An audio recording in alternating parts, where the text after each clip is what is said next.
মাননীয় প্রধানমন্ত্রী তিনি চিন্তা করেছেন, যে কথাটি আমি সব সময় বলি, যে পড়াশোনা করে প্রত্যেকটি বাবা মা চায় যে তার সন্তান কেউ ডাক্তার, কেউ ইঞ্জিনিয়ার, কেউ ব্যবসায়ী, কেউ চাকরিজীবী হবে। কিন্তু আমরা ভাবতে চাই ভবিষ্যৎ প্রজন্ম বা আমাদের বর্তমান যারা বাবা মা রয়েছেন তারা যাতে তাদের সন্তানদেরকে পড়াশোনা করিয়ে একজন খেলোয়াড় হিসেবেও যাতে পেশাগত হিসেবে প্রতিষ্ঠিত করতে পারে, সেই রাস্তাটি, সেই প্রক্রিয়াটি, সেই জায়গাটি আমরা তৈরি করে দিতে চাই এবং সেটি তৈরির কার্যক্রম ইতিমধ্যে শুরু হয়েছে এবং ৩০০ জন খেলোয়াড়দেরকে আমরা ক্রিয়া ভাতায় অন্তর্ভুক্ত করেছি এবং আমরা পর্যায়ক্রমে জুলাইয়ের ভিতরে ইনশাআল্লাহ, জুলাই এবং আগস্টের ভিতরে আমরা ইনশাআল্লাহ সেইটিকে ৫০০ জনে উত্তীর্ণ করবো ইনশাআল্লাহ।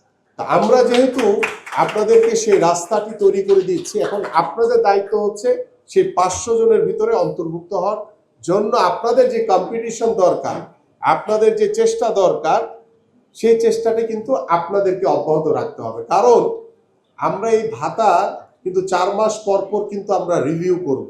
কেউ যদি আপনি ন্যাশনাল টিমে এখন রিপ্রেজেন্ট করছেন, আপনার দেশকে, আমার দেশকে আপনি রিপ্রেজেন্ট করছেন, যদি কোনো কারণে আপনি যদি বাদ পড়ে যান তখন কিন্তু আপনি সে ক্রিয়া ভাতা থেকে কিন্তু আপনি দূরে সরে যাবেন। এভাবে কিন্তু আমরা ৪ মাস পর পর রিভিউ করে যদি কেউ নতুন আসে তাকে আমরা সংযোজন করে নিব। এভাবে কিন্তু আমাদের কার্যক্রম এটি কিন্তু চলমান থাকবে। এবং সবচেয়ে যেটি মানে আশার একটি বাণী বা আশার একটি দিক, যে বাংলাদেশে আপনারা অনেকেই, আমাদের এখানে সচিব সাহেব রয়েছেন, আমাদের জাহিদি সাহেব রয়েছেন, আমাদের ডিজি সাহেব রয়েছেন, আমাদের সাধারণ সম্পাদক রয়েছেন এবং সামনে অনেক কর্মকর্তারা রয়েছে, যে বাংলাদেশে এই প্রথম যে ক্রীড়াবিদদের জন্য আলাদা করে বাজেট বরাদ্দ হয়েছে।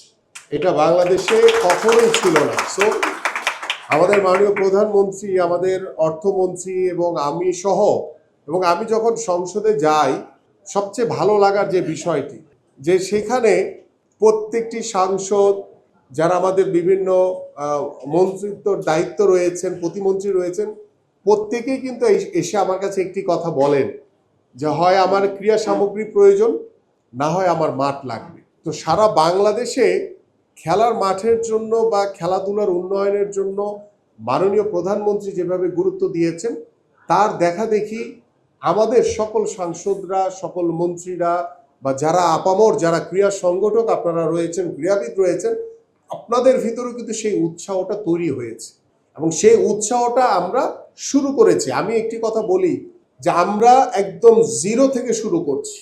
তো জিরো থেকে শুরু করতে গিয়ে আমাদের যে কাজগুলো করা দরকার সেটা কিন্তু আমরা শুরু করেছি, বাট এটার রেজাল্ট আমরা হয়তোবা রাতারাতি পাবো না। ১ বছর, ২ বছর কিংবা ৫ বছর পরে গিয়ে আপনি সেটা রেজাল্ট আপনি দৃশ্যমান দেখতে পাবেন।